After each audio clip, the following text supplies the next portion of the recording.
Like, share, subscribe, hit the super chat on the way in. And in today's episode of Black Ben, you ain't ish. No, let me stop. Let me stop trying to steal Ed stuff. Shout out to Edward Anderson. Um, no, okay. So in today's video, we will be speaking about relationship mercenaries, right? And hopefully you guys can hear me when I say we will be speaking about relationship mercenaries. And first, let's give the definition of mercenary. Primarily concerned with making money at the expense of ethics, right? So that is the definition of mercenary. I will probably read that off another 2 or 3 times in this video. So, right, primarily concerned with making money more than ethics, right? So, I know this is kind of a pop-up stream. I should have scheduled this earlier. I wasn't sure I was going to do it right now, but I decided to go ahead and do it. I saw that Charles was streaming. I thought he was going to be streaming longer, so I wasn't going to do it. And then I checked one more time, and he was doing his video, and there we go. All right. So primarily concerned with money, right? Screw ethics, essentially. Now, that's your prerogative if that's who you are, man or woman. But obviously, I'm a heterosexual man, so I will be speaking about women, black women. Okay. So I watched the video, Army Osei Frimpong. I actually shared it on my community tab. That's the Funky Academic. The Funky Academic did about Ebony K. Williams and his angle, which is what I essentially was saying, which is okay, Ebony K. Williams, you make the money, right? So like, now you need to find a good man, especially if you want a father in your life, right? Um, Army Osei Frimpong being a father, he went down the road of like, we understand that she has frozen eggs. So he went down the road of, like, this woman could potentially have a child on her own, like, and that would be like negligent. And I've said this on multiple people's platforms. I want to make sure to say it on mine's again, which is, what does it look like when black women adopt a neoliberal, hyper-capitalist lens, right? When they view men like how the rich white elitist men want them to, right? When a man does become a walking wallet and overglorified guard dog, right? What does that look like, right? What does it look like for for your educated class of black women, once again, your petite bourgeoisie of black women, to have adopted a neoliberal lens at which they view the world through? What does that mean for then their black male counterparts? When everything becomes a commodity, including their concepts of love and intimacy and romance, right? When you take no romance without finance and you take it to the 11th degree, to the nth degree, right? When you take no romance without finance and you turn it up to 11, but you come from the designated underclass of America, how then will you view black men, right? And we're witnessing that now, actually.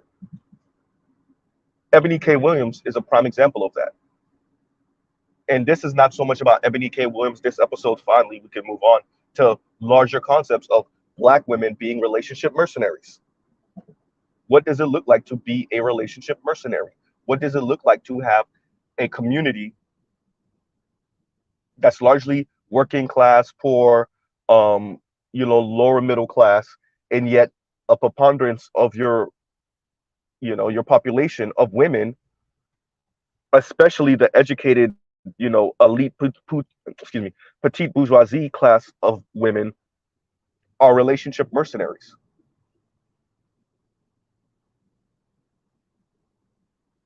Primarily concerned with money, judging men. I said it, right? Judging men with a neoliberal lens and then deeming the vast majority of black men lacking. Do you not see how we end up with white men being on top of a economic social structure that they created? Of course. Now you see more and more why the online dating statistics are what they are. They created a system that primarily benefits them. And then the petite bourgeoisie class of women in your group don't question that. They don't challenge it. They don't push back. They tell you how you're lacking by not fitting into a system that even screws them over in different ways, in different respects. Right? For all of you that wonder why you run into Black women that are nurses, right? That are paralegals, that maybe sometimes are police officers, right?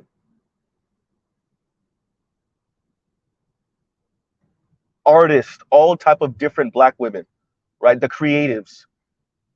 And you talk to them long enough and their ex-boyfriend was a dope boy, their ex-boyfriend was a scammer, their husband does legal scams now.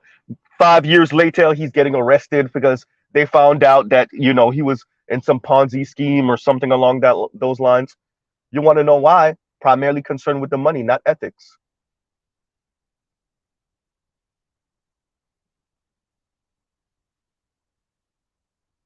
Relationship mercenaries. Relationship mercenaries. That's what it looks like when you're a relationship mercenary. When you're so concerned with the money, you will be living, you will have a square job. You will have a 9 to 5. But because you're so concerned with the money that your man makes, even if you could find a stable, right? Even if you could find a stable man, once again, this is a person that's not a financial burden. Once again, this is a man that is not a financial burden. He is not asking to live off of you, right? He could provide for himself and a little bit more. No, because you are looking for the most opulent lifestyle you can possibly achieve, that turns you into a relationship mercenary, and you skip over the stable guys, which we gotta love it. We gotta love that Black women are actually saying this, and not all, maybe not even most, but a significant portion of them are saying, yeah, that's not good enough. Beautiful. So like I was saying, right? When stability is not enough, when a little bit above stable is not enough, what you end up with are a significant, sizable portion of a population who are relationship mercenaries. If you want to know why another reason, add that to another reason why the birth rate is going down and why the marriage rate is going down. Because we've encouraged our daughters, that's American women, including Black women, to be relationship mercenaries.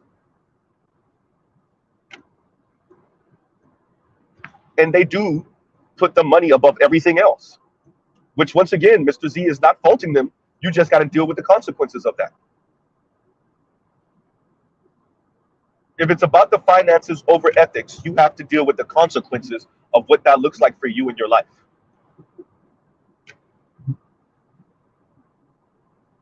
Right? Especially when there's only a handful of those men, relative handful of those men that achieve that, that level of wealth, regardless of race. Because what we're finding more and more is the women talking like this are not race loyal. Right? And they're still having a hard go at it. Once again, primarily concerned with the money over ethics. They have none. Right? So let's get to the example, right? The hypothetical. Black woman, nurse, police officer, right? Paralegal, possibly attorney. We've all heard the story of a Black woman who works a 9 to 5 square job, and her man, whether husband, whether boyfriend, whether baby daddy, is in the streets. He's a scammer. He's a dope boy. He does right now legal things, or it doesn't look like what he's doing is so illegal until he gets caught. Right? Why? Because she's primarily worried about the money. Right? She doesn't care that her husband is okay. He's an attorney also, and he does some shady things. Right? He scams grandma out of her home. Right? Right? It doesn't matter. It doesn't matter to these people because they're looking for a lifestyle. And that does affect your population when this becomes the going mantra, when this becomes the ideology for many. Maybe not for all, maybe not for most, but a significant minority of your population who think that this is the way, and nothing wrong with that until it doesn't work, until it leaves you soulless, right? What's beautiful is more and more women are telling you they do not care about any of these things you care about. That includes black women telling you they do not, none of that matters to them. Where is the money? Right? And I know I'm going through a bit of a dead zone, so I'm going to have to repeat myself again. But yeah, that's where you get a lot of that. Well, the white women can do it. And why are black women the only ones? What? And why can't she have standards?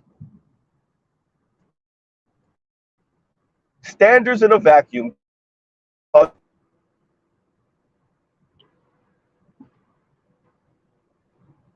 Standards in a vacuum. Right? Imagine looking for a computer engineer in 1750. Standards in a vacuum makes you delusional. Imagine looking for a race car driver in 1632. Standards in a vacuum make you delusional. Imagine looking for an astronaut, right, in 1937. Standards in a vacuum make you delusional, right?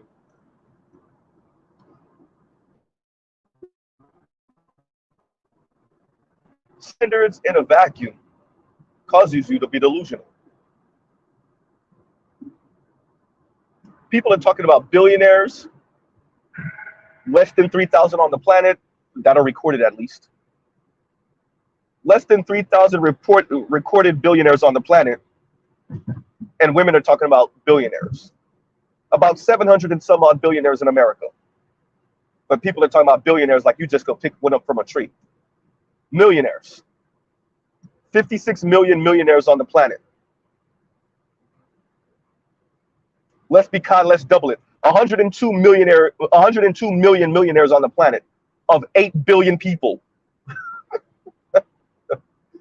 Right? These supposed standards in a vacuum. Right? And most of these people that are millionaires because of property. They're not liquid millionaires. They don't have $1 million in the bank. Their home, or where their home is located, or the valuation of their home is the reason why they're millionaires. Their pension plus their home is the reason why they're millionaires. Their pension plus their home and their car is the reason why they're millionaires. And in reality, they're 1.1, 1.8, 2.3 when you liquidate everything in their life. In other words, when you take everything out of their life and sign them a check for everything, the couch, the car, the house, you could sign them a check for $1.5 million. The vast majority of people that are millionaires on this planet, that's how they're millionaires. It's not a liquid million. And yet these relationship mercenaries are allowed to talk. No, Mr. Z, you're wrong. They're not allowed to talk. They're encouraged to talk, and they're given a microphone. and then everyday regular women, black women, then say, you know it, yeah, that's the standard. You black women just don't want to live up to the standard. The delusion. That's okay. I'm not encouraging black men to live up to the delusion. Here's the problem. These people then get a microphone to talk even more, to sully your name, to throw salt in the game, to talk crap about you because their delusion isn't being met. Their delusion wouldn't bother. I don't care if these people are on delete watch because their delusion isn't being met. That is of no concern to Mr. Z. The problem is that they're given a microphone to defecate on your likeness because their delusions aren't being met. Because they're relationship mercenaries. They don't care how you get it, just get it. So they can live a lifestyle. This is not about future progeny. This is not about children. This is not about anything but her insatiable inferiority complex that she demands you fix with a bucket full of money. It doesn't matter how you get it. Her concepts, her ideas, the myth of white womanhood that she wishes that you could quench with a bucket full of money.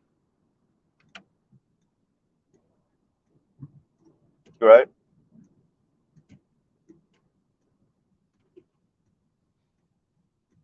These relationship mercenaries are allowed to speak and speak loud. Excuse me. Once again, encouraged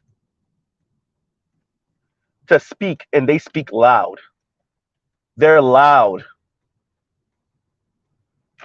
And they're allowed to speak, encouraged to speak, because everyone knows you give her a microphone, eventually it's going to come down to how black men are lacking. Right? Eventually it's going to come down to how black men are lacking. Right? And y'all like, share, subscribe, hit the super chat.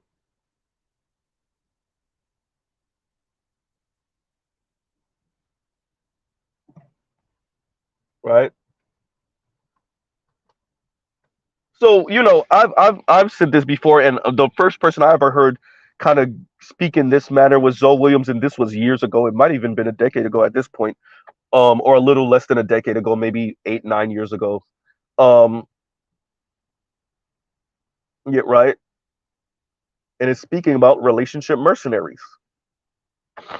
And when you look up the definition of mercenary, let's read it one more again, right?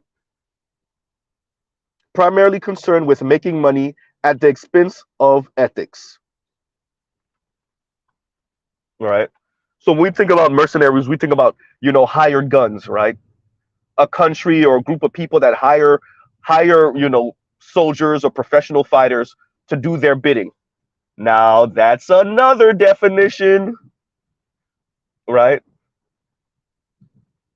That's another definition.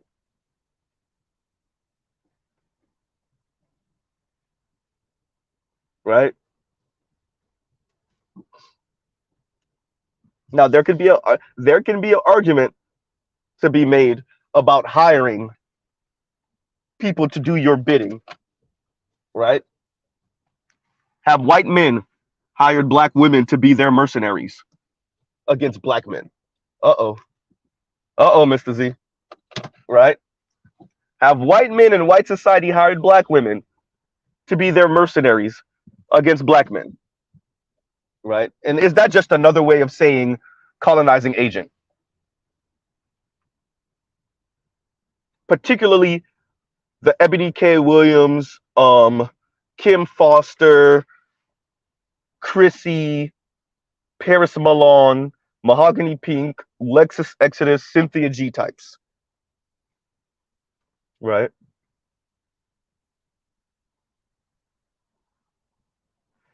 What does the slow, corrosive, you know, what does the slow, soft, corrosive hand of colonization do to the black community?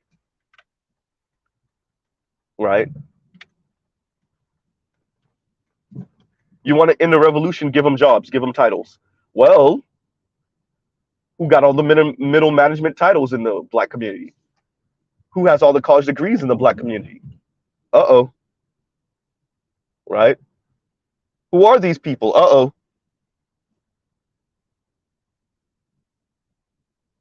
Right?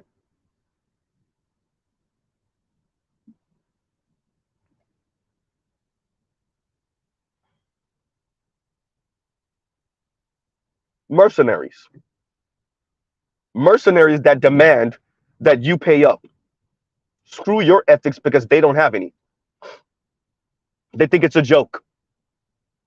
Screw your morality, screw your moral compass. As a matter of fact, they think anyone that is they think anyone that is purporting to have a moral compass and ethics is pretending. That's not real. You're acting. There's no way you really have a moral compass. There's no way you have a code. That's definitely not real, right?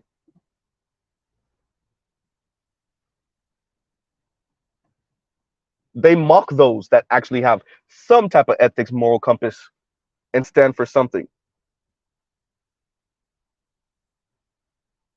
Virtues that they stand for. And to a certain extent, it's understandable. If everything's for sale, why not my code of conduct? Why not my ethics? These people are really relationship mercenaries, and they're demanding that black men play game at the highest level.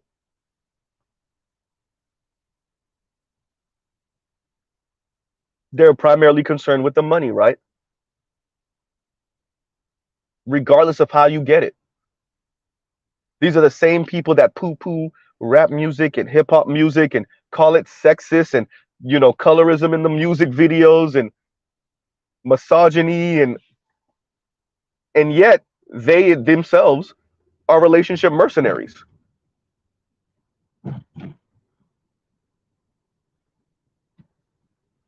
Right?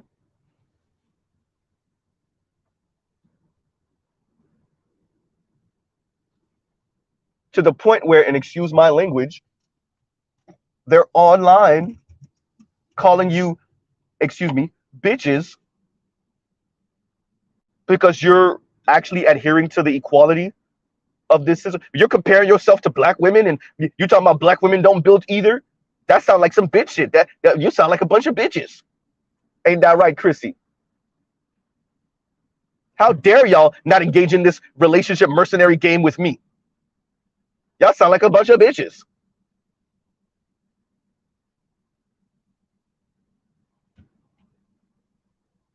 Right?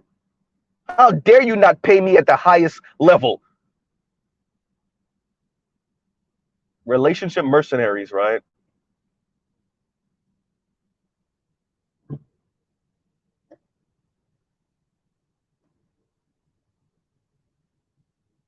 So they're slowly dropping the whole talk of emotional intelligence. Remember, I want to bring us back. Let's go back in the Wayback Machine. Let's go back in the Wayback Machine. Let's go in the time machine. And let's notice every time the bar gets moved. Right? So we went from black men don't have no money, black men are shiftless fathers, black men are horrible baby daddies, black men are horrible husbands, right? Black men are just absolutely the worst. They're coming into the black community, backhanding LGBTQ, abusing the children, abusing the women, the heterosexual women. They're just the worst. And slowly, the black manosphere is formed.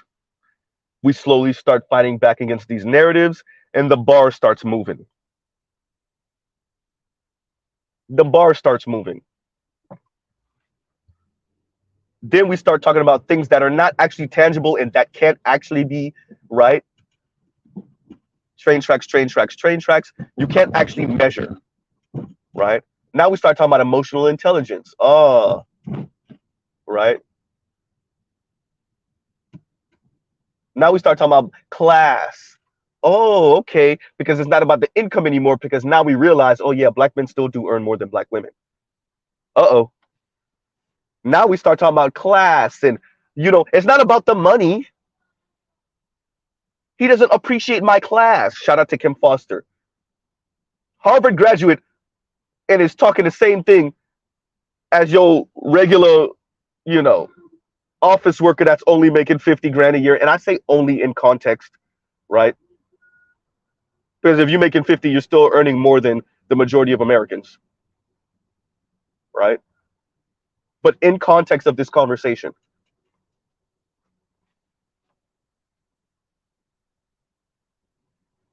and the black woman that works in an office and that's making $50,000 and $55,000 a year is telling you how she can't date a blue collar worker that earns more than him because he's not of her class. Always moving the goalposts, right? The goalpost used to be at least have a job. All right. All right. At least have a job that pays something enough for you to live on, so you're not a burden. All right. And then at least have a job to that you can live on and you can help your family. All right.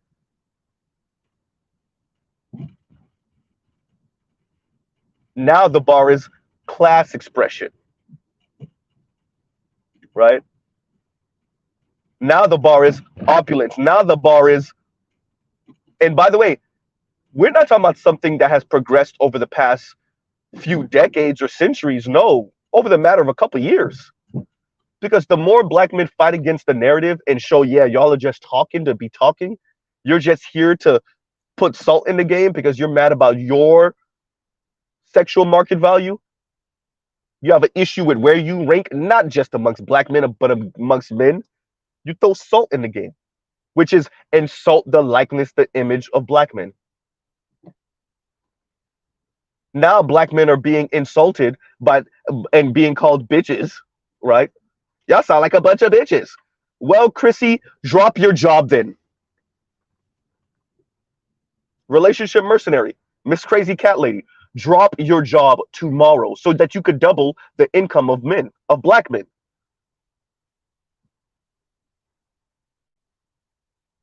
Right?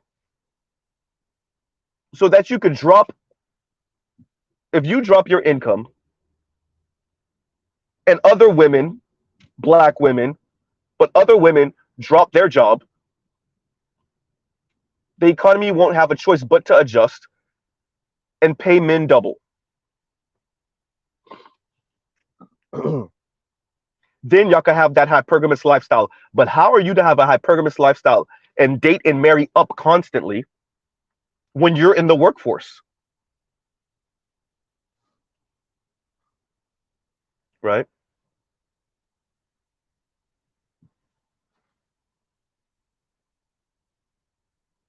These people are relationship mercenaries to their own detriment, to many black men's detriment also, but to black women themselves in their detriment. Right?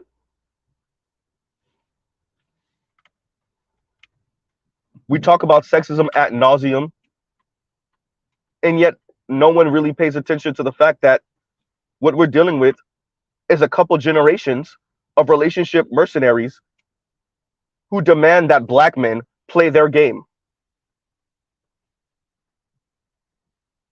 who demand it, and then compare black men to the omniscient, omnipotent white man. Y'all knew that was coming.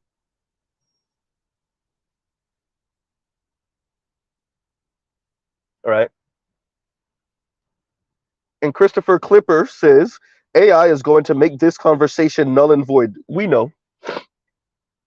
We know that over here because over here in the Black Manosphere, we have that conversation ad nauseum. Over here in the Black Manosphere, we have the conversation of AI and automation, right? And upcoming technology. And what that's going to mean for the labor force, for the workforce. But if you're a woman and you're a relationship mercenary, you don't care nothing about that. Because what you're looking for is for men to provide your lifestyle. Right?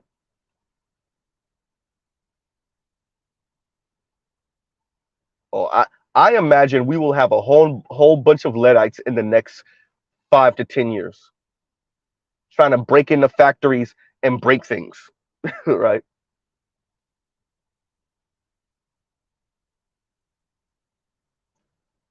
trying to tear down software systems. I don't know how they'll be able to do it, but whatever.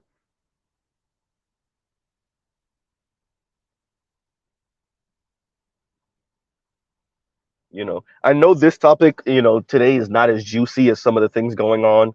Last time I checked, Obsidian had Miss Fantasy Island on his channel, right? And I know Charles was streaming a little bit earlier. I know this isn't a juicy topic necessarily, but I just thought that it was important for us to come in here and have a conversation about what one of the reasons why the black community is in this position that it's in is because we have relationship mercenaries, and it's understandable. Once again, we live in a capitalist society, neoliberal society that encourages people to commodify everything, right? Financialize everything, including your intimacy, your love life, your sex life, and what that means for the black community. What does that mean for black men and black women? And what does it mean when black women engage in this activity without question?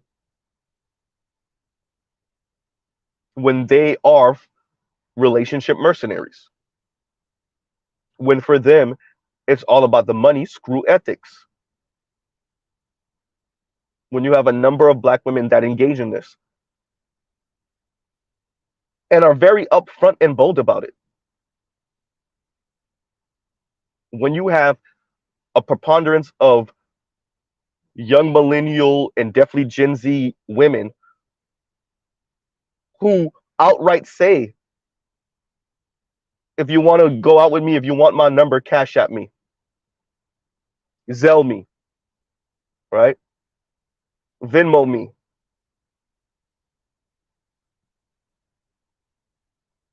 So we've moved, once again, talking about moving the bar, we've moved the bar to asking a young woman out, getting her number, chatting her up, going on the date, and maybe then you just show a little bit of how much you can afford.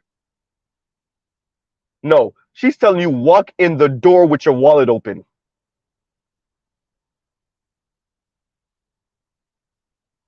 Right? Walk in the door with your wallet. There will be no number to be given, no Instagram information to be exchanged, right? Unless you make a down payment for these 10 digits, right? Relationship mercenaries. There is no better example of relationship mercenaries than that.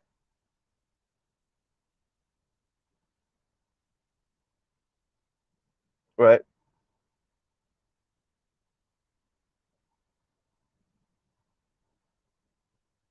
There is no better example of relationship mercenaries than that.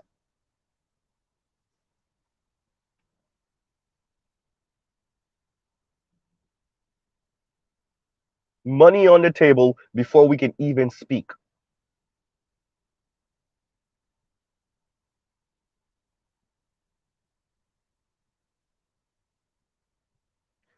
But because we live in a world of no definitions, right? No one calls it what it is. That is a relationship mercenary.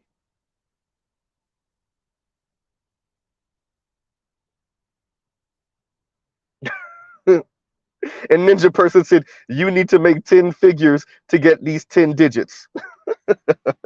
Right?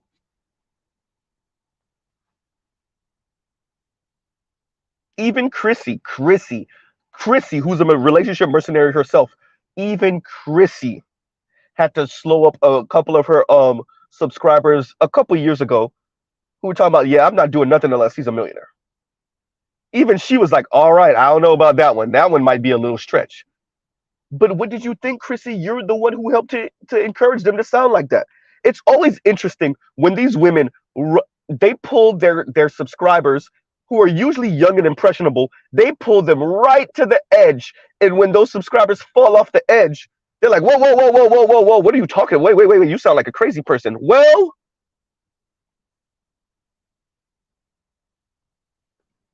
y'all help them to sound like a crazy person and be like, oh, wait, wait, wait, wait, wait, wait, wait a minute. You sound like a crazy person. Y'all encourage these people to be relationship mercenaries, and then when they sound like the relationship mercenary you help them to be, then you want to stop copping, please. No.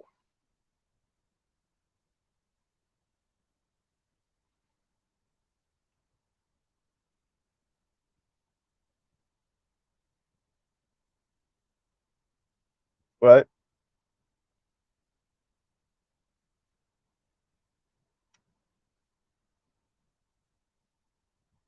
And quite frankly, Mr. Z doesn't have a problem with women being relationship mercenaries. But y'all know what Mr. Z usually says after that, right? No problem at all. You just got to deal with the consequences, and there you go.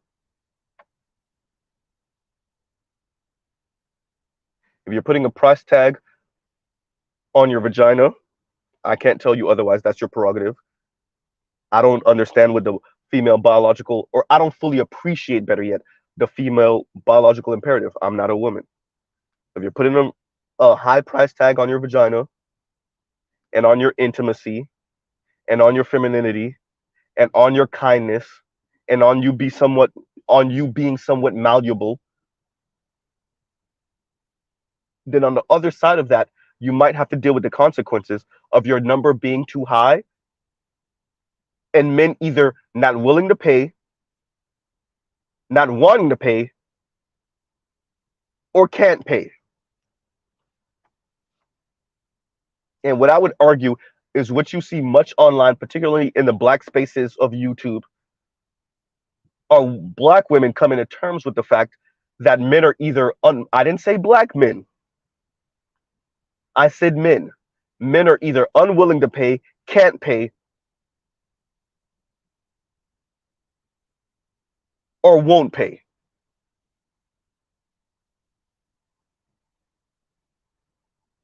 Their issue is that they are relationship mercenaries and no one's willing to pay. Or no one's willing to pay that amount.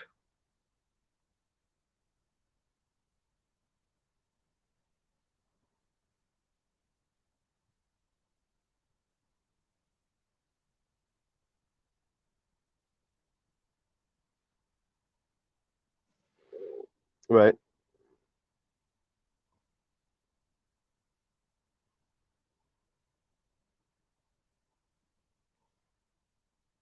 The concept of building. I'm gonna actually have to make a separate video about this concept of building. Because we're so obsessed with this word as largely working class, lower middle class people, working poor people. This word building. Huh. We're gonna have to really speak about this word building. All this building talk. And people still using this building talk when the vast majority of Americans are employees and 2/3 of your men in America, not just black men, never earn more than $65,000 a year. Huh.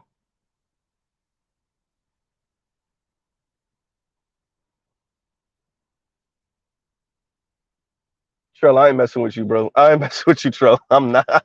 I ain't messing with you, Trell. Right.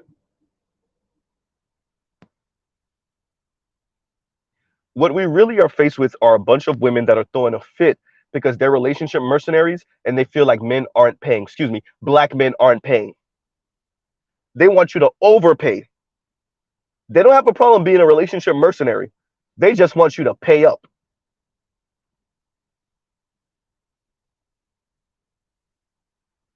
Pay up.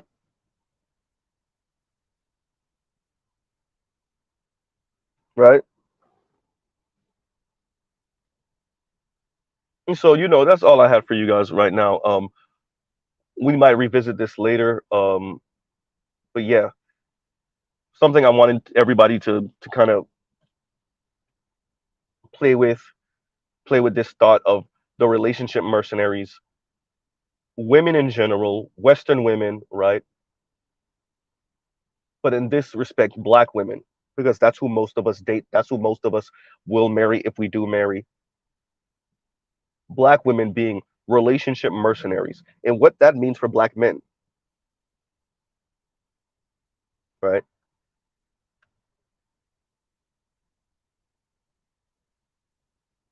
What does that mean for black men? And that how does that then harm black men, women, and children? As one of the videos, and I'm gonna post it actually. I said I was gonna post it a couple of weeks ago, and I haven't done it yet. A middle-aged black woman, maybe closer to older black woman, um, speaking about breaking up with her ex-husband, divorcing her ex-husband because she earned more, right?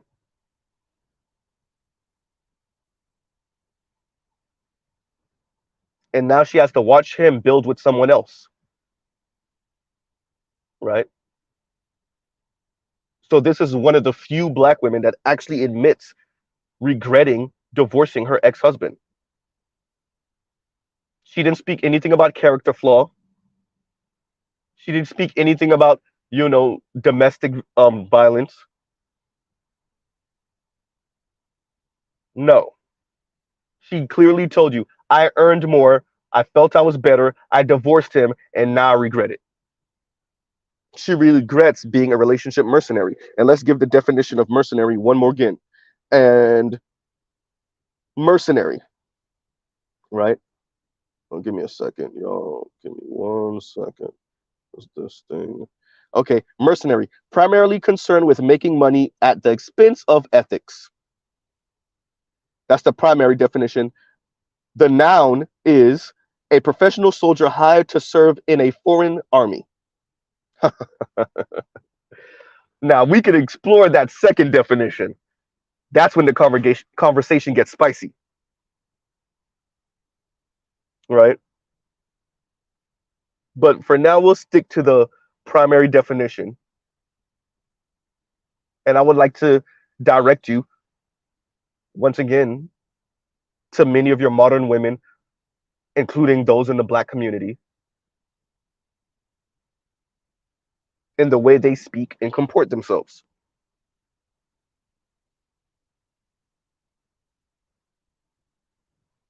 Right?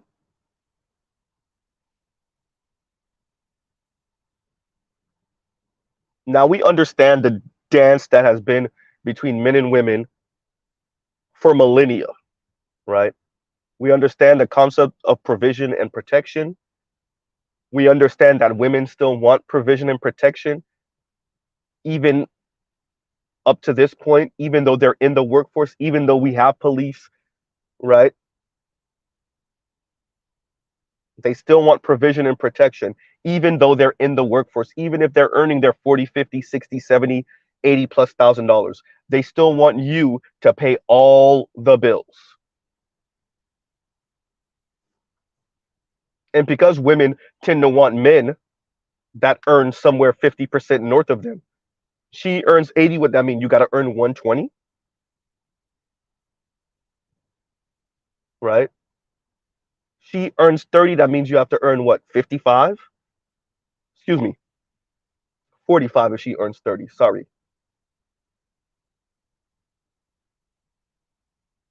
She earns 50. That means you have to earn what? 75,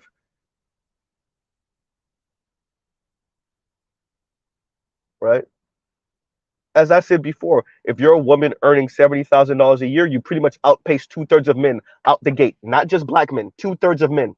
2/3 of men will never earn more than $65,000 a year. If you earn 70, that's 2/3 of men off the table right there.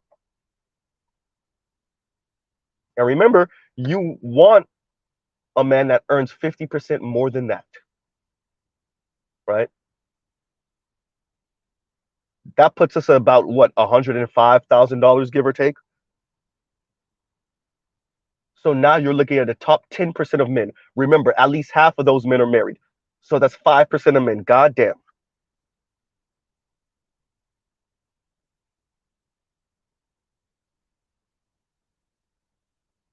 Right. And Trell says, no, it goes up exponentially. So what, our $70,000 a year woman doesn't even want the 105? She wants the 250,000? Ah, right? But for sake of this conversation, let's say it's the guy that earns 105 and more.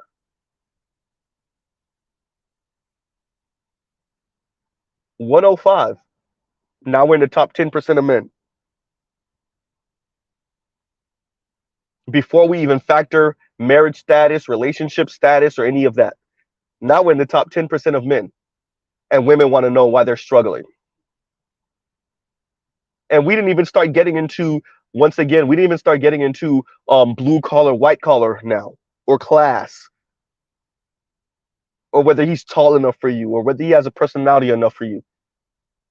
Women dwindle the numbers down to almost zero and then throw a fit because the men aren't, air quotes, meeting their standards. Well, you relationship mercenaries are the ones who put the insane standard out there, right?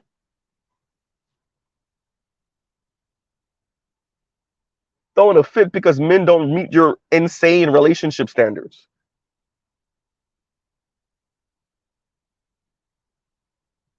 $60,000 a year earning woman looking for a 90 plus $1,000 a year man.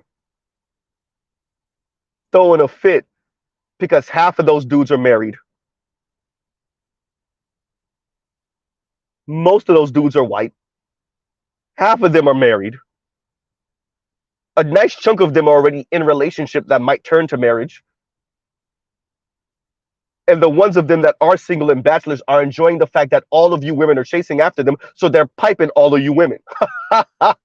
Oh, and then y'all come on the internet and throw a fit because you didn't do the math.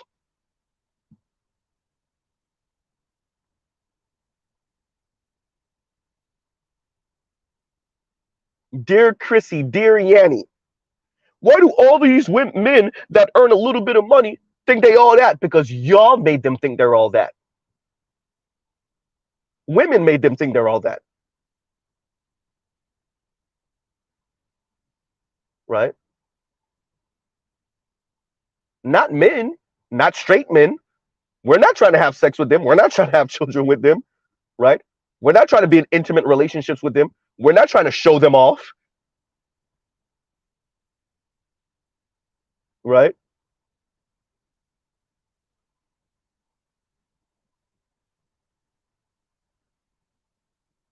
Women are the reason why the single men, once they start earning about 75 and up, you can't tell them nothing. Women are the reasons why. Once they start earning 100 and up, you can't tell them nothing. Women are the reasons why. God forbid he earns 150 and above and he's a single bachelor. Oh, you better hope he's not good looking. It's over.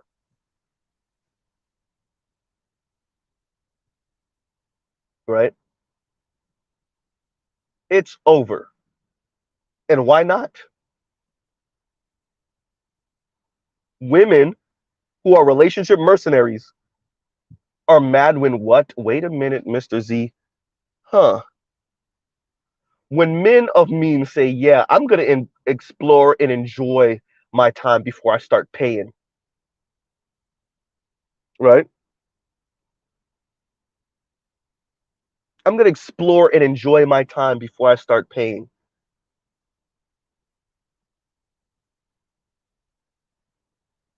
So shout out to you, Emerald Edge, for the super chat. At Emerald Edge says relationship mercenaries, exclamation point. Exactly. Right?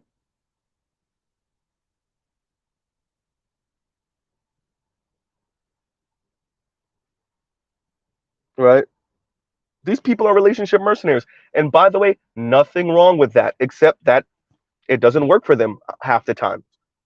Right? And y'all give me a second. Y'all give me a second. Like, y'all talk amongst yourselves. Give Mr. Z 1 second.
And we're back. We are back. We are back.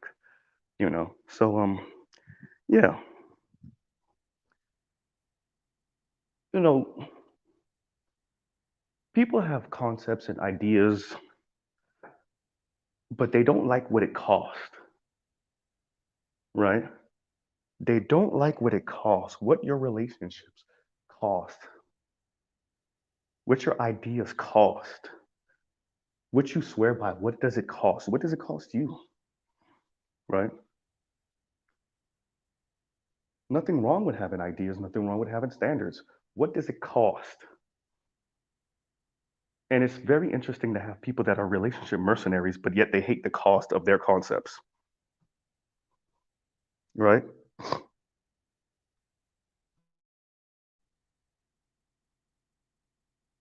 I'm just reading some of you guys' comments, right? And so this is something that I want us to really consider: relationship mercenaries. And these people are going. I want you to understand. They're going to try to attempt to defend their right to be mercenaries. And there's nothing wrong with your right to be mercenary. You can be a relationship mercenary and sell your intimacy to the highest bidder. But then don't throw a fit when you can't find that highest bidder, right? Don't throw a fit when you can't find that highest bidder, right? When you're being offered, bubble gum and something else for your intimacy,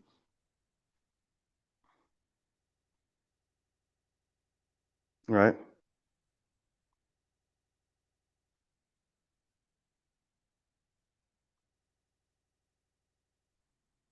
These people are relationship mercenaries, but hate what it costs them,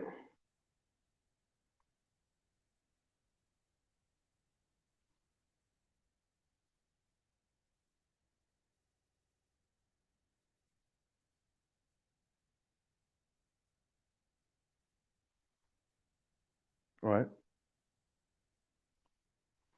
And Trell, to answer your question, yes. Yes. And Trell says, better you, my guy.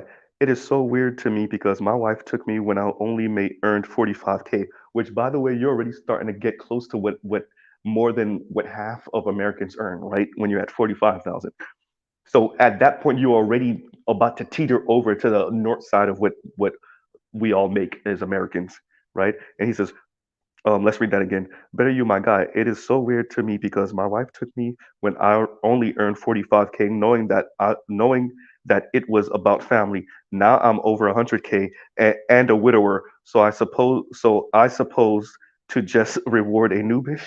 Yes, yes, Trill. Yes, a chick that didn't bill with you wouldn't bill with you and would leave you if you lose one of those dollars out of that 100K. Yes, she ain't loyal to nothing. That's why we said relationship mercenary, right? She ain't loyal to anything except to your bank account. Yes, you're supposed to partner with her and treat her like y'all built together, even though you know you bought her. And the second you start losing that money, or you're on shaky ground, or you're not as stable as you were or you are now, she's out the door. You're supposed to still treat her with the utmost respect, right? And that's the crazy thing. Let's actually get into that. Women who are relationship mercenaries and then complain about men cheating on them. Right? You ain't loyal to nothing. Why am I supposed to be loyal to something?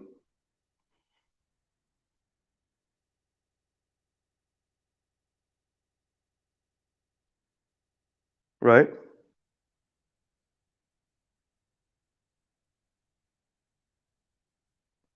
That's the thing. These people are supposed to be these people want you to be loyal to them, but they're only with you for one thing, maybe two things. Giggity, right? How are you a whole relationship mercenary talking about loyalty? Shout out to all the black women that are relationship mercenaries and then speaking about black men not being loyal to black women. Oh, you know you right.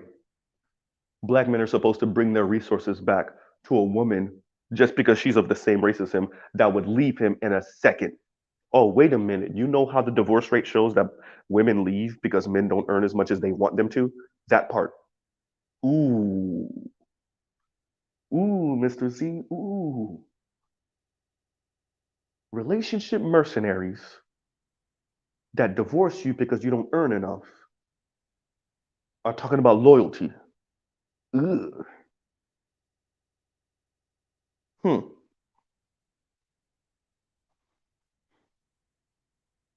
They will divorce you because you don't earn enough, but yet they're speaking about loyalty, right? Huh. Loyal to a group of people that divorce you because you don't earn what they think you should, right?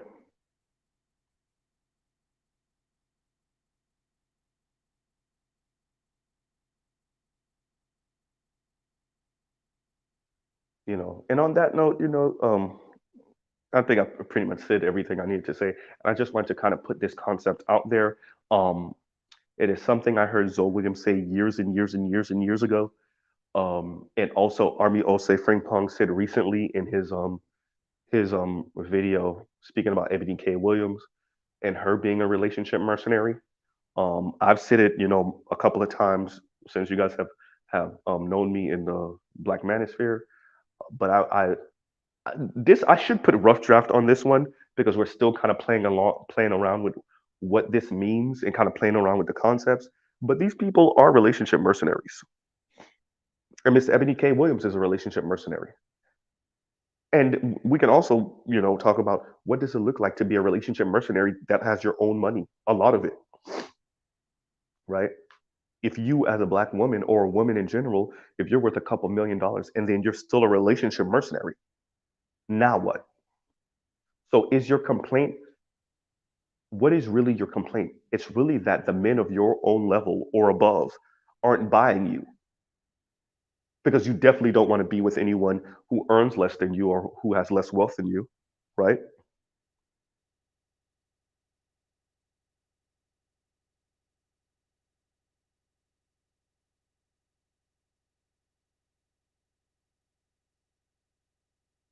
That's the thing. Trell, I saw that comment. I ain't even I'm not Trell, I'm sorry. But it usually be Trell. No, better you. I saw that comment. Your response to Trell, I ain't even gonna read that out loud. But for real though, and to your point, better you, these same people are mad or have an issue when you treat them like a object. Let's put it that way, right?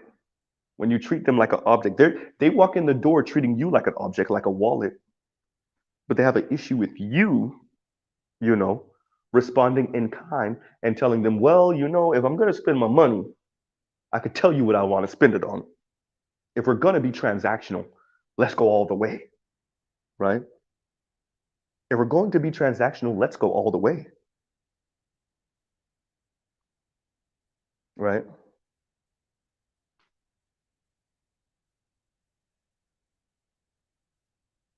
You know, but they want to sprinkle some coyness with them being mercenaries, right? They want to be a little coy with it. They want to play they want to engage in the dance just a little bit, just a little bit. Don't make them feel full on, you know, streetwalker. They don't want to feel like a full on streetwalker, but they're engaging in it. And they think just because they've attended college or they clock in every day, right? And they're wearing their pencil skirts and, you know, they're driving like their little baby Audi. They earn their 50, 60, 70 grand a year, 80 grand a year. They think that they're not engaging in streetwalker like behavior because they call that air quotes standards, right?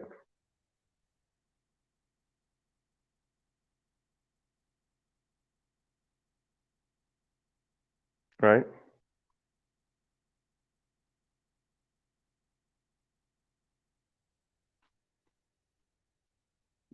They think they're not engaging in it. No, you're engaging in this. You just don't like your cut.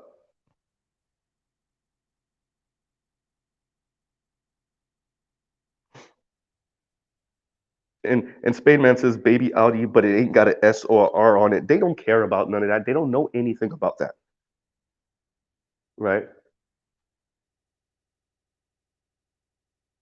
They got an A3, not an S3, and definitely not an RS3.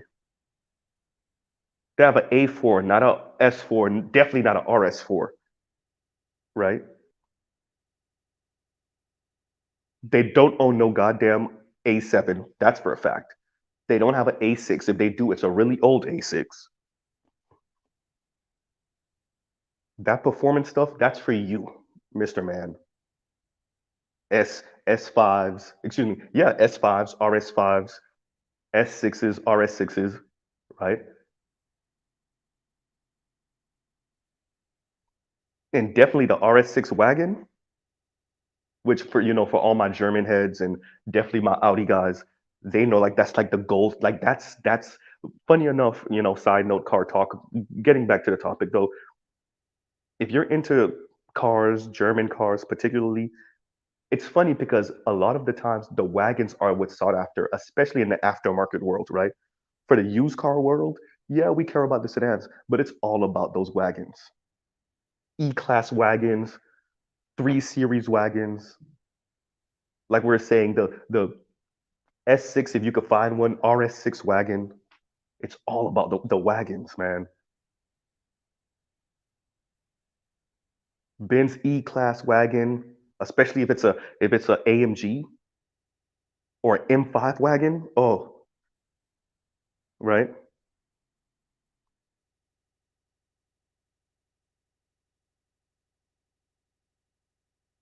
But the women don't care about none of that. They don't. First of all, they don't even know the difference.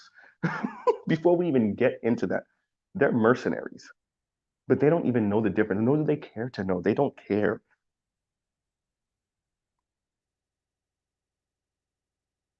You feel me, Diaspora L AMG 63? They don't know anything about that,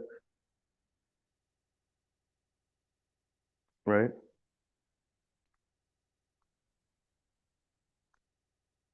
And Ninja Person said exactly. Ninja Person said RS6 Avant Baller. They don't know that. They don't know that that wagon is what, 100 and something $1,000. What's that, 600 horsepower something, all-wheel drive? They don't know anything about that. Burbles, right? Sound like an old propeller plane when it takes off, right?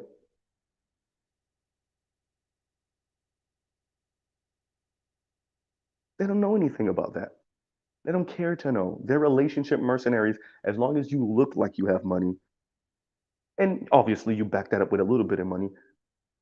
But even at the top tier like that, they don't really know anything unless they don't. Okay, for them, there's a gap.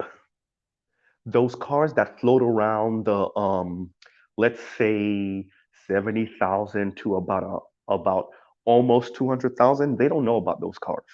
They don't know like because for them it's like okay, there's Camry, and then there's Toyotas and Nissans and Hondas and Fords and Chevys, but they don't really know about the different levels of Audi,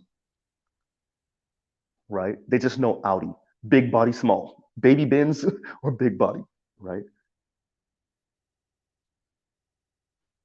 They don't know about A600 Maybachs, right?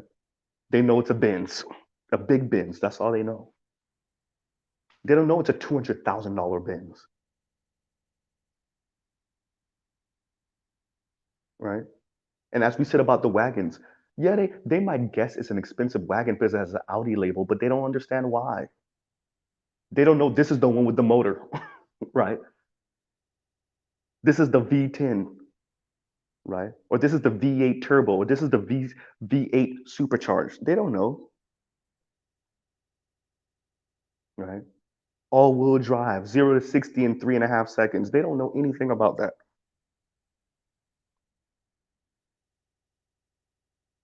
And nor do they care.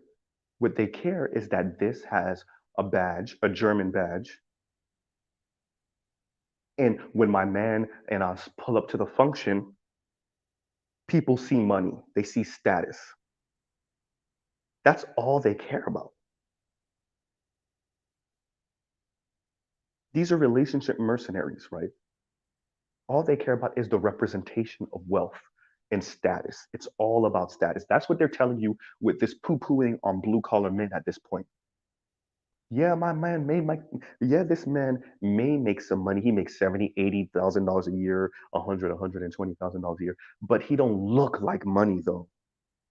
I need him to look like money and I need him to perform in a particular way. So it's not just look like money. Look like white money. Present like white upper middle class money. You know, that kind of stale BS, that kind of corny humor, right? You know, I'm from South Florida, so for us, it's about dunks. And don't be surprised. There are plenty of men, black men, and some Latino men in South Florida that got $100,000 in that dunk. They picked that Chevy up back in the day for $2,000, $3,000, $1,500 behind some grandma's backyard, and now that car has $100,000 on in it, $150,000 in it. They don't want that. They don't want the guy who got $100,000 in this old ass Chevy. Big rims, LS supercharged LS V8 turbo. They don't want that. They want the guy that went to the dealership and went and got the S class, right? The S550, right? The BMW 750 Li, right? The Audi A8, the Audi A7. You don't even have to pull up with a S7. They don't know what that is. They don't know the difference,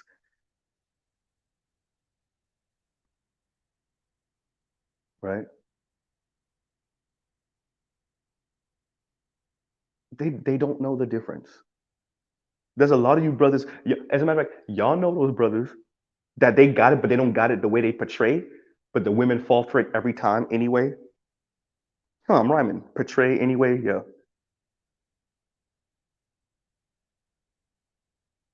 And as a matter of fact, Ebony K. Williams spoke to that when she was on Horrible Decisions, right? These men that got a little four-door Audi and they got a house in Greenwich and they think they're balling out of control. So in other words, Ebony K. Williams is telling you, yeah, my bar is on the moon, right? Because you're talking about a woman that dated with a hedge fund manager or something like that. Ebony K. Williams knows the difference. Not because it's innate. It's not years of developing, no, because she studied the difference because she said, I want opulence at the highest level, right? And so I will know the difference, right?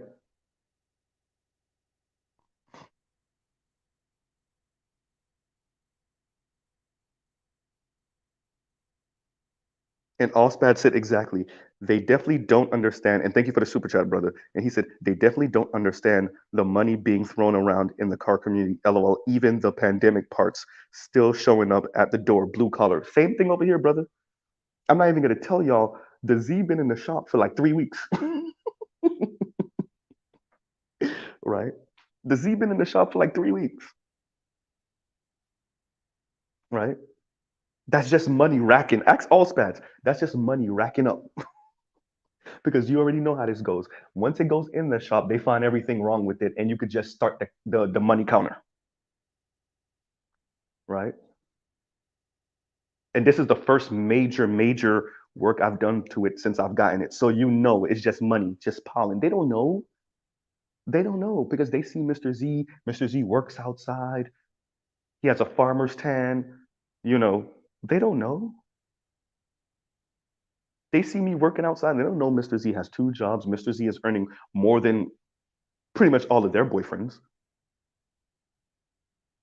right? They don't know. They'll see the Z. Yeah, this old red car. They don't know. They don't know. They don't know how rare it is. They don't know what it's going for right now in the used car market. They don't know. They think their new Altima is more important than this goddamn car. Wait, no. Let's be honest. We're talking about aspiring upper crust women. So they think their little baby Beamer, their little 2 Series Beamer, their little A3 Audi, right?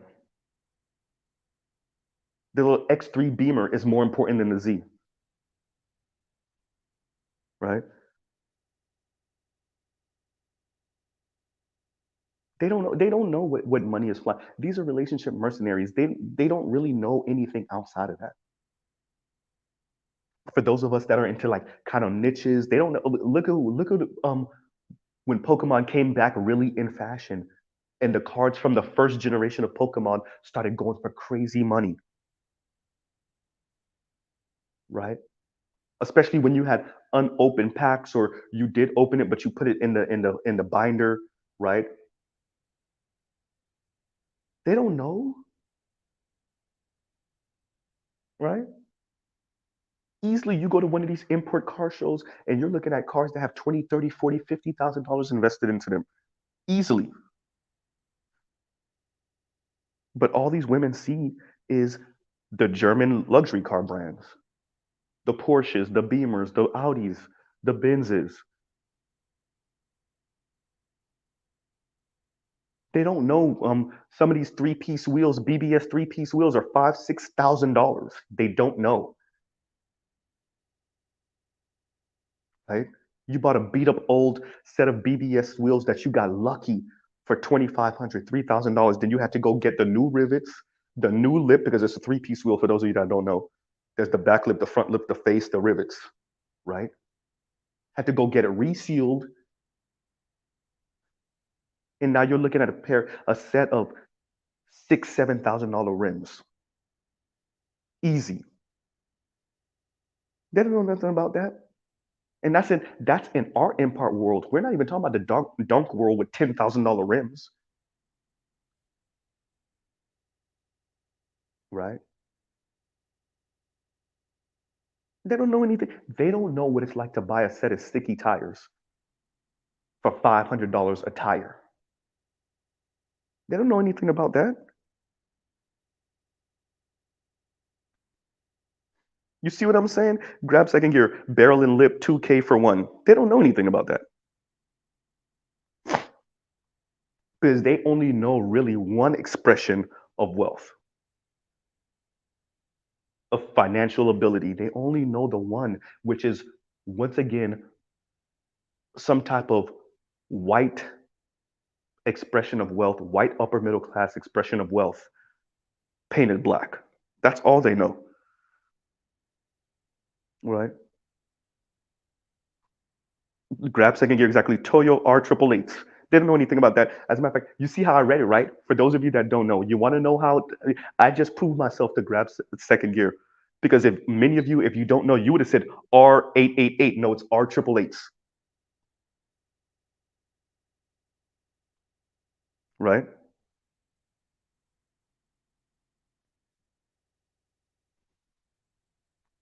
Trail, gotta smash them all, right? Unless they're, because we got to be honest, there's car groupies, and not all the car groupies are men, although most of them are men, but there's girl car groupies too. Unless she's a girl car groupie, they don't know. They'll be standing next to, let's say, a Audi A4 loaded $55,000 car. And they will be standing next to MK4 Supra and don't understand that that car right now clean is going for 3 times as much. Right? They don't know, right? A 3000 GT will pull up and they'll think that that Audi is more important than this 3000 GT because it's an Audi and it's a German car.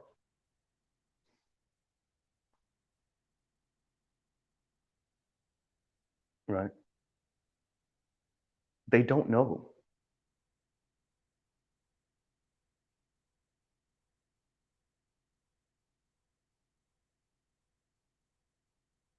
And I'm using the cars as an allegory to speak about like these people and the way they see wealth and the way they want to express wealth and why they are the mercenaries they are, right? Like, share, subscribe, hit the super chat. Why are they the way they are? Why do they think and move the way they do? And what this really comes back down to, if you haven't understood it yet, is the myth of white womanhood. Mr. Z was talking all this time to once again come right back to the myth of white womanhood and why so many women, particularly women of color, black women for in our case, are relationship mercenaries. They're trying to recreate white womanhood, right? At the end of the day, this comes down to white womanhood,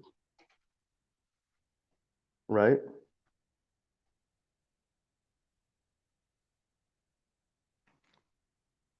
And Ninja Person says, my dream car has always been the Nissan R34, one of the original monsters of car culture. Mine's is the R33. My dream car has always been. Everybody thinks it's, the R33 is the middle child. Everybody thought it was ugly. It was the biggest one. Up until the R35, it was the biggest GTR, right? It's kind of the ugly duckling. But the R33 GTR, preferably in deep sea marine blue, has always been my dream car. Deep sea marine blue, BBS LMs, bronze with the polished lip. That has always been my dream car. The Z has always been my second favorite car in the world. Thank God I got it, because if I didn't, then I would have never gotten either one of them. Because I can't touch an R33 right now without $65,000, $70,000. And that might be the 95 before the projectors that came on in 97. Oh yeah, y'all heard right? An old Nissan going for $65,000, $70,000. But if you're a relationship mercenary and all you want to do is recreate European, wealth expression, let's say that again, European wealth expression, then of course you don't know about this old 25-year-old Nissan being $70,000. Once again, that's the 33. That's not the 34. You're not going to be able to touch a 34 in clean condition for less than $100,000, right?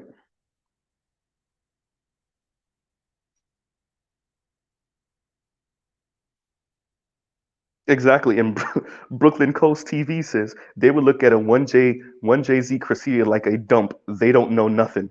They don't know. That 1J probably pushing 500 horsepower, 550. New Yorkers, y'all not the only ones.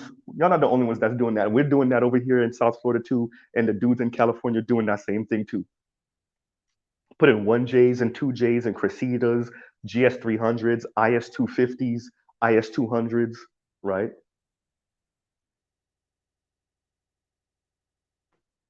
1Js and 2Js easily making 550, 600, 700 horsepower. This car easily has 50, $60,000 into it. But once again, they're trying to live out the myth of white womanhood. So they look at this 20-plus-year-old car that's making all this noise and they don't really understand what they're looking at, right?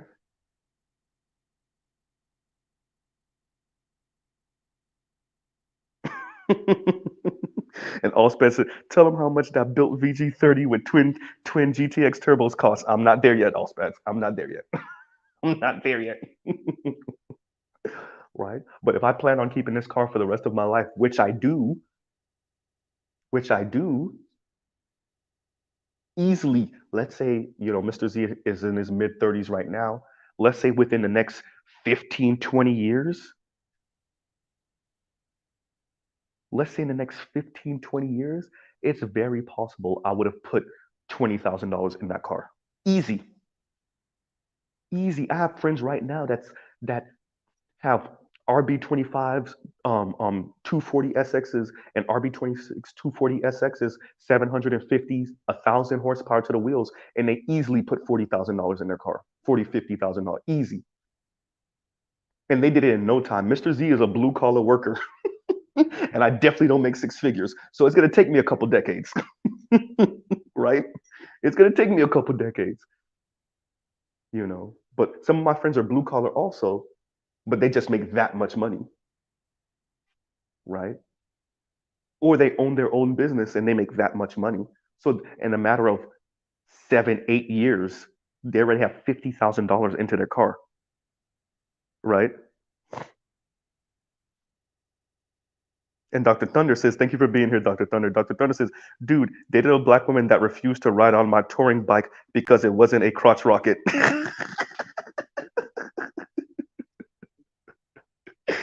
Right? Dr. Thunder, you didn't have a Hayabusa? No Kawasaki's? Right? She said, if I'm gonna die on this, could I at least die in style?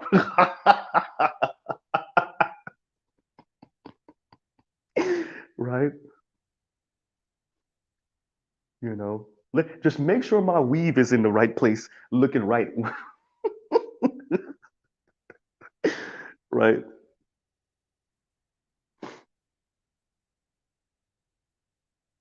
That's all that is. That's all that is, Dr. Thunder. She was no. If the ER comes because we hit something, we got to make sure we look good. I want to brag about why I'm walking in this cast. Oh yeah, my man was. We were on the Kawasaki. On the Hayabusa, on the Honda, right? The R. What's the bike's name? The R1s? It's not the R1. What is it called? Is it? I don't know my bikes. I know my cars. I don't know my bikes that well, right?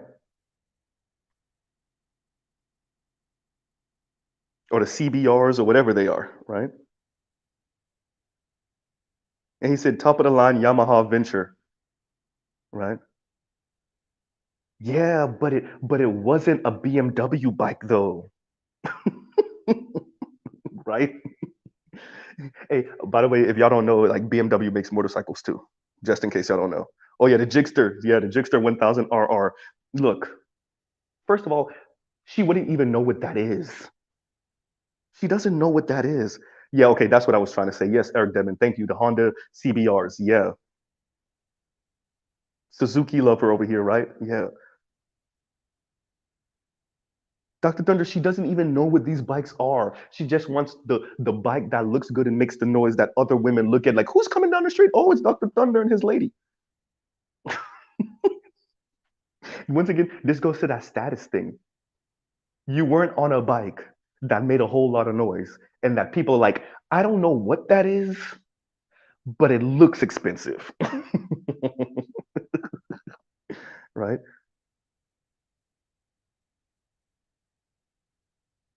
Ducatis. Well, Ducatis are like Ducatis are like the Ferraris of bikes, right?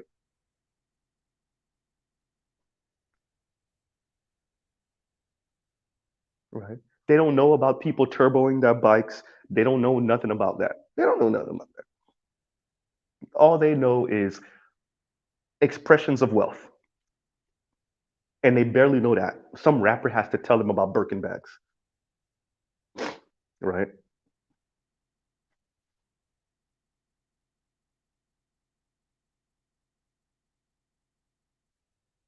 Toya said, went on a date on Saturday. He picked me up in an 86 Mustang. Wasn't those like the very earliest of the Fox bodies, everyone?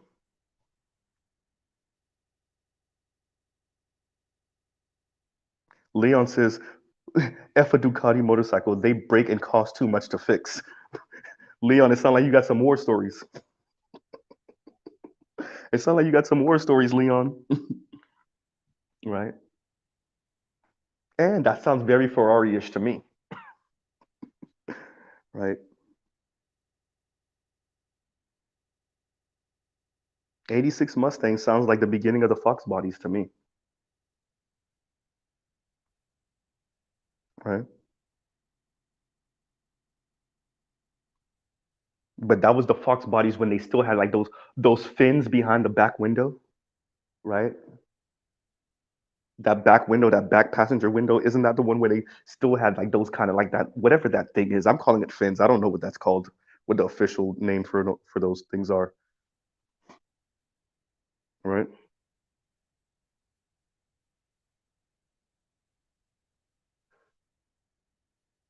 And Leon said, "Oh yeah, I got a Gixxer 1000 with a turbo. Best thing to have here in Texas on the highway." Leon, let me find out you into fast stuff too. So we the two lefties that like fast fast things, right? On a side note, yeah, we just went all the way into car talk now. On a side note, I remember watching when I first got a hold of Texas 2K Racing, right? This is back in like 2012. Maybe, was it 2012 or a little bit earlier than that? Maybe 2011. And I used to like watch video after video. This is when 1320 first started getting on the scene. They were out already before then, but when they first started to really blow up, 1320 video, and they would just show the Texas 2K12s and 13s and whatever. And it's a bunch of, you know, 8, 9 second, 10-second cars. That's, by the way, when you hear someone say an 8 second car, 9 second car, 10 second car, they're usually referring to how fast a car runs in the quarter mile on a drag strip, right? So these are 10 second cars, 9 second car, 8 second cars, and these people are running them on the expressway in Texas. So there's the official racing during the day and then the unofficial racing during the nighttime. And you haven't seen anything yet until you see an 8 second Supra, 9 second Supra, right? 9 second Lamborghini on the expressway, right? Now, this is something that I enjoy watching because I don't want to know what it's like to lose control of that on the expressways of Texas, right?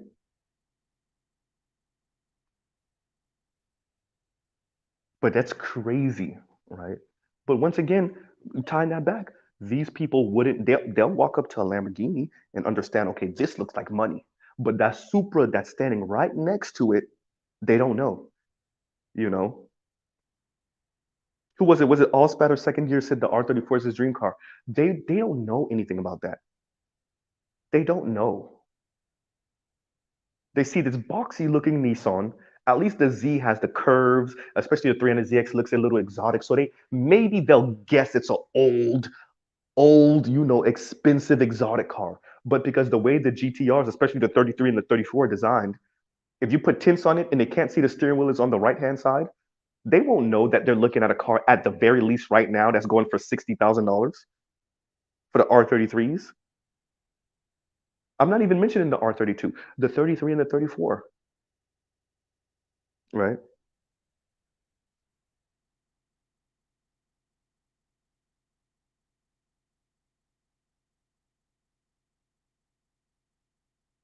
They don't even know.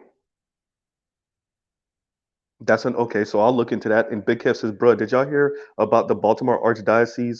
Yet even more Catholic clergy getting caught being inappropriate with children. They're still on that." I'm sorry. I made it sound like it. I don't mean to sound so callous about it, right? But there is something to be said about knowing that there's been these big scandal with your, profession, we'll say, for the past couple decades at this point, and you should know that anything you do will be exposed, right? We're not in the 80s or the 70s or the 60s anymore. We could get away with that. Once we hit about the mid 90s and up, they were on y'all. Like how y'all on the kids. Oops, right?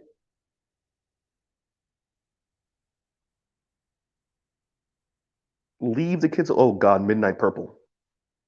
Midnight Purple 3 R34 V-Spec costs more than baby daddy's houses, than their baby daddy house. Exactly.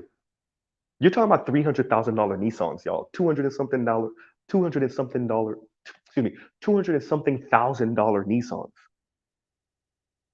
Simply because of its paint job, number one, and then the spec of that GTR was rare as hell. Plus the Midnight Purple 3, which is almost like this camouflage flip flop color, right? And it was a factory Nissan color, right? So the Midnight Purple 2 came on a couple of different cars. It came on the R33s. The Midnight Purple, yeah, came on the R33s.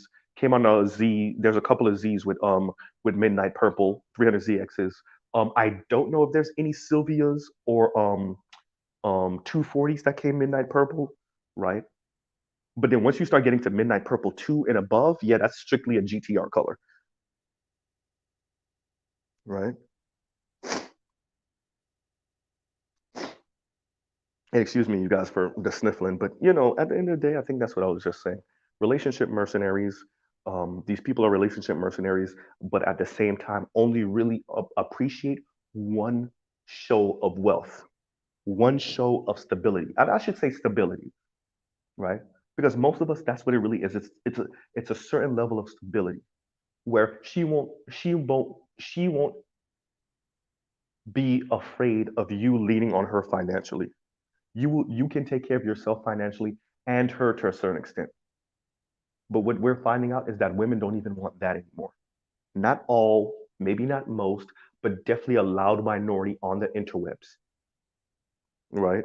And I remember watching something, not even watching something, and some of you might have saw this on Instagram a couple years ago, was a map, and it showed every state, and it showed what the average first date cost is, or at least should be, right?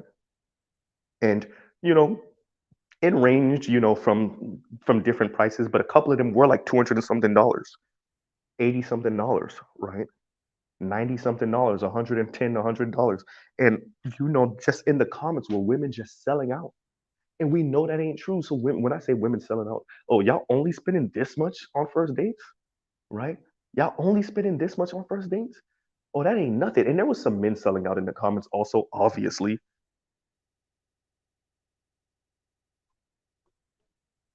right? But yeah, so that's what it was. That's yeah. And people selling out. And once again, when you're a relationship mercenary, you're gonna speak this way.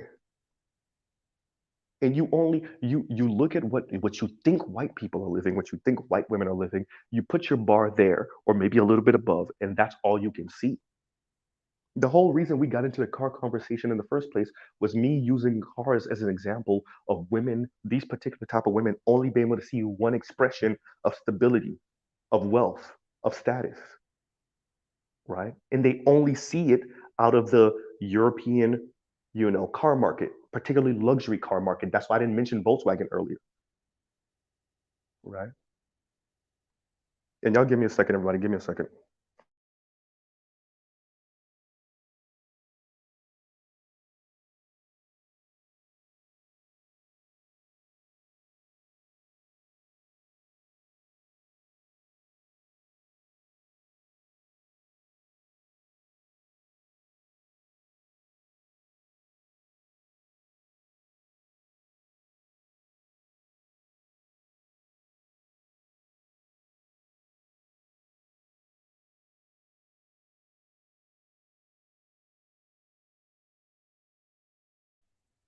Yeah, and so we're back. And on that note, life calls. Life calls, everybody. Life calls. Okay, so let's do our outro. Um, so y'all like, share, subscribe, hit the thank you button. We'll pick this up because there's a lot to be said about this. Um, and on that note, love, peace, and chicken grease. We'll pause right here. Y'all go check out other Black Manosphere content, other non-Manosphere content for the love of God. So y'all don't sound like these people or act like these people. Um, and we will end right there. Y'all have a great rest of y'all day. All right, everybody. Thank you for listening in. Bye. Mr. Z out. I don't know why I said bye, like I'm hanging up a phone. Anyway, all right, Mr. Z out. All right, everybody. Victor Cruz, like, damn, I just got here. Vic, I've been on for an hour and a half. All right, y'all. Mr. Z out.